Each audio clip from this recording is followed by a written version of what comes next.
ఐసోటోపులు, ఇక్కడ పి అనేటువంటి పదం వస్తుంది. అదేవిధంగా పరమాణు సంఖ్య లోపల మొదటి పదం కూడా పరమాణు పి కాబట్టి ఆ విధంగా గుర్తుంచుకునే ప్రయత్నం చేయండి. ఐసోటోపుల లోపల పరమాణు సంఖ్య సమానంగా ఉంటుంది, ద్రవ్యరాశి సంఖ్య వేరువేరుగా ఉంటుంది. ఇక్కడ చూడండి, ఒకే పరమాణు సంఖ్య కలిగి వివిధ పరమాణు ద్రవ్యరాశి సంఖ్యలను అంటే వేర్వేరు పరమాణు ద్రవ్యరాశి సంఖ్యలను కలిగిన పరమాణువులను ఐసోటోపులు అని అనడం జరుగుతుంది. ఐసోటోపుల లోపల పరమాణు సంఖ్య సమానంగా ఉంటుంది, ఐసోబార్ల లోపల ద్రవ్యరాశి సంఖ్య అనేటువంటిది సమానంగా ఉంటుంది. ఇది గుర్తుంచుకోండి. ఇక్కడ ఐసోటోపులకి ఒక ఎగ్జాంపుల్ కనుక తీసుకున్నట్లయితే హైడ్రోజన్ యొక్క ఐసోటోపులు అనేటువంటివి ఇక్కడ తీసుకోవడం జరిగింది. Protium, deuterium, tritium. Very important.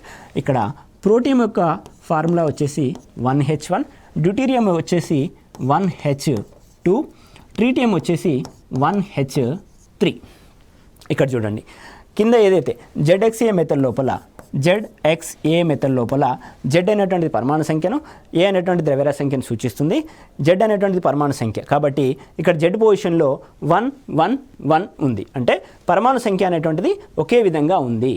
ఒకే రకమైనటువంటి పరమాణు సంఖ్యలను కలిగి ఉండి వేరువేరు ద్రవ్యరాశి సంఖ్యలను కలిగి ఉన్నాయి కాబట్టి వీటిని ఐసోటోపులు అనడం జరుగుతుంది. ఒకే పరమాణు సంఖ్యను కలిగి ఉన్నాయి కాబట్టి ఈ పరమాణువులన్నీ కూడా ఒకే మూలకానికి సంబంధించినటువంటి పరమాణువులు. సో ఇక్కడ చూడండి, 1H1 ప్రోటియం యొక్క సింబల్, 1H2 డ్యూటీరియం యొక్క సింబల్, 1H3 అనేటువంటిది ట్రీటియం యొక్క సింబల్.